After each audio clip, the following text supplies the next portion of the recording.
In a new advertisement, the National Rifle Association warns left-wing journalists that, quote, time is running out for them. Here it is. To every line member of the media, to every Hollywood phony, to the role model athletes who use their free speech to alter and undermine what our flag represents, to the politicians who would rather watch America burn than lose 1 ounce of their own personal power, to the late-night hosts who think their opinions are the only opinions that matter, to the Joyanne Reeds, the Morning Joes, the Mikas, to those who stain honest reporting with partisanship, to those who bring bias and propaganda to CNN, the Washington Post, and the New York Times, your time is running out. That's Dana Loesch. Of course, in the ad, she speaks for the NRA, and she joins us tonight. Dana, thanks for coming on. Thanks for having me, Tucker. So you are being criticized for inciting violence, some say, by that phrase, time is up. What does that mean? Well, Time's Up, of course, is a play on the Time's Up movement, the Hollywood progressivism that for so long tolerated and celebrated people like Roman Polanski and Woody Allen and Harvey Weinstein. But also at the very end of that video there, Tucker, it was an announcement for a program that I'm doing for NRA TV, because I think that free people have the right to hold accountable and to fisk and fact-check a free press. And so that's what it's all about. Now, to be clear, I don't believe in universal statements, and that's why to those people in the media and those people in Hollywood who are pushing propaganda or who are lying, yes, this is an indictment of you. And the program for NRA TV, which launches at the end of this month, Tucker, is focusing on media malpractice and holding accountable that media malpractice, which we have seen tons of, particularly in the past year. What do you think that comes from? Where do you think the gut level animus you see in the media toward NRA, toward gun owners, where does that come from? I think it's just, honestly, I think that there are a lot of people who don't understand middle America. I think that they don't understand individuals who are Second Amendment practitioners. I mean, you've talked about this on your show before, Tucker, and I edited under Andrew Breitbart big journalism for this very reason. I was entirely fed up with mainstream media, legacy media, and the malpractice thereof. And we saw how they disparaged and impugned the characters of those people, the members of the Tea Party. We saw them ignore and malign black conservatives. They ignore and malign conservative women. They ignore and malign gay conservatives. They bash good people in flyover nation who were good enough to vote for the Clintons for how many years? But then when they turn around and they vote for Donald Trump, suddenly, Tucker, those people become bigots and racist. And we've watched media malign so many good Americans and seem to only report one side of the story. I mean, for instance, just look at everything that's happened with Parkland. Where is the media focusing on the Broward sheriff, for instance, fighting the Miami Herald, who has done epic work? They've done amazing work in this story. And they filed a lawsuit against the Broward Sheriff's Office trying to get this video that the sheriff once promised that he was going to release. Where's the focus on that? Or the media or the political class that has let the mental crisis spiral out of control. Instead, honestly, Tucker, you know what they're writing about? They're writing about my musical taste in Newsweek and focusing on my appearance and me as a person and my husband and law-abiding gun owners all across the United States, instead of doing their due diligence and acting like the watchdog of the people. So who watches the watchers? That's the question. If you're going to try and take people's guns away, don't you think you have a moral obligation and prevent them from protecting themselves? Don't you think you have an obligation to protect them better than our elites are now doing?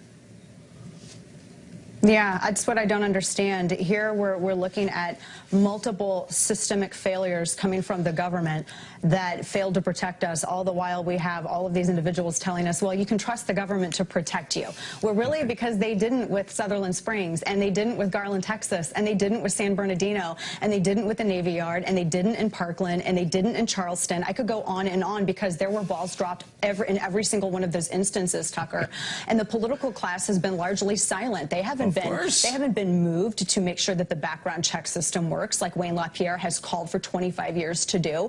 And so, I mean, this is where the focus, honestly, that's where the focus should be in all of this. But you know, to the point of people trying to say that somehow fact-checking media is violent, the progressive left has been violent for a very long time. And I can't take seriously the criticisms of people, Tucker, who ignored the fires in Ferguson, and they ignored Antifa violence, and they ignored so many other things, and now they want to act like it's threatening to fact-check media. I'm just laughing because if you're asking sincere questions about the people in charge, you're obviously working for Vladimir Putin. So good luck with your new Russian masters, Dana. I had Russian salad dressing earlier this week, so like I guess I must fire something. It's unbelievable. Thank you for joining us. I appreciate it. Well, you ready to get a gun control lecture next time you go to the doctor? Well, a recent editorial in the Annals of Internal Medicine urges physicians to start publicly campaigning for gun control while also pestering their patients about how unsafe it is to own guns. The editorial says, quote, "Don't let your concerns for perceived political consequences get in the way for advocating for the well-being of your patients and the public." Dr. Christine Lane is editor-in-chief of the Annals of Internal Medicine. She co-authored that piece, and she joins us tonight. Doctor, thanks for coming on. Thanks for having me, Tucker. So I was reading about this, and you all said over at the Annals that the massacre in Las Vegas spurred you to do this. And it got me thinking, would this have prevented that? Do you think if you had told Stephen Paddock that guns are dangerous, that he wouldn't have opened fire? No, and that's not exactly what our proposal is. Our proposal is to treat firearm injury like a public health problem that it has become. And one opportunity to do that is for, in the exam room, for doctors to talk to their patients who are at risk for injuring themselves or others with guns about how to deal with it more safely. So, but you're not an expert on guns. I mean, would it make you uncomfortable if I gave you medical advice? Yeah, that would make me pretty uncomfortable. Yeah, Tucker, me too. That's why I wouldn't do it.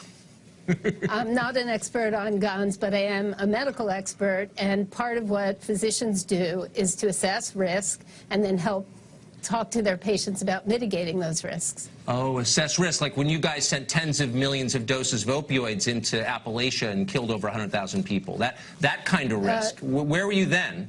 Just wondering. I can't help it since you bragged about your risk assessment abilities.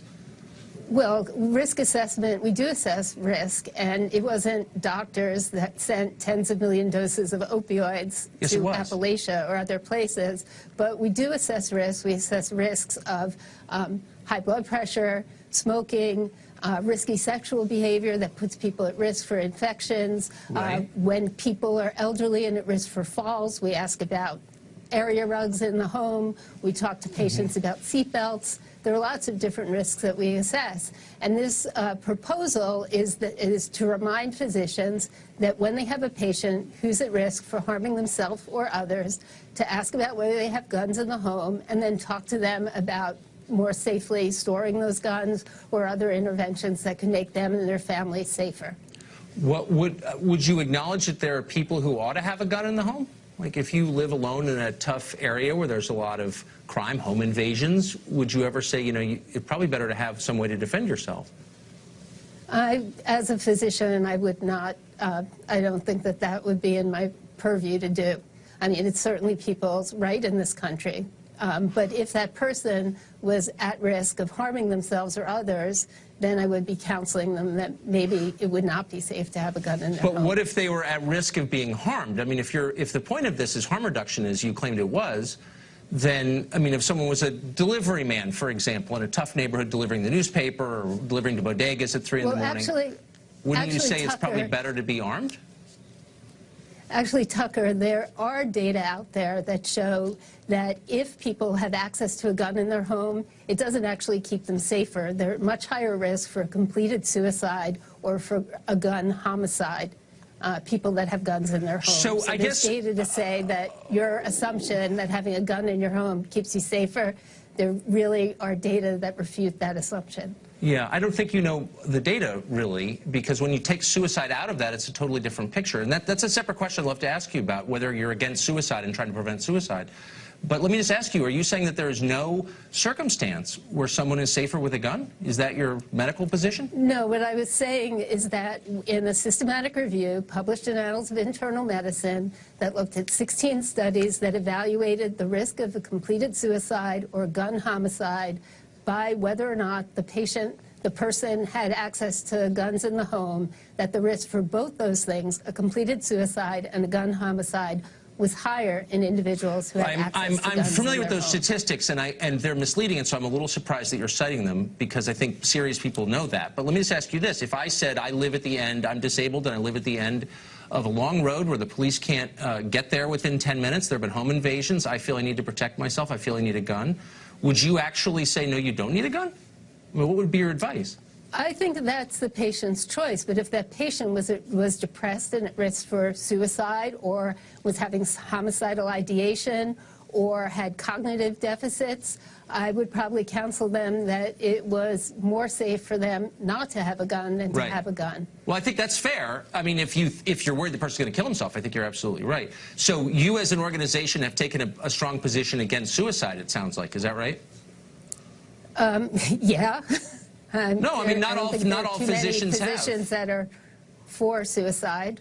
I don't think there are too many physicians out there that advocate suicide, Tucker. Well, I don't know, like the entire state of Oregon where it's legal and a lot of physicians participated in and advocated for it. So yes, there are a lot of physicians in this country and in Europe who are for suicide, as you know.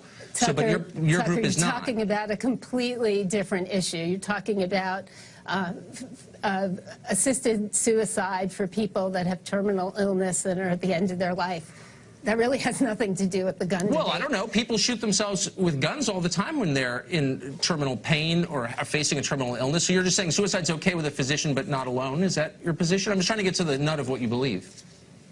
I think suicide with a gun is always pretty messy and not something that physicians support. And one of the things that's lost in this gun but suicide with a needle's recent okay. Conversations. What? Suicide with a needle can be okay, but suicide with a gun is always wrong because it's messy? Is that what you're saying? No, it's wrong because even physician-assisted suicide is not done with injection drugs.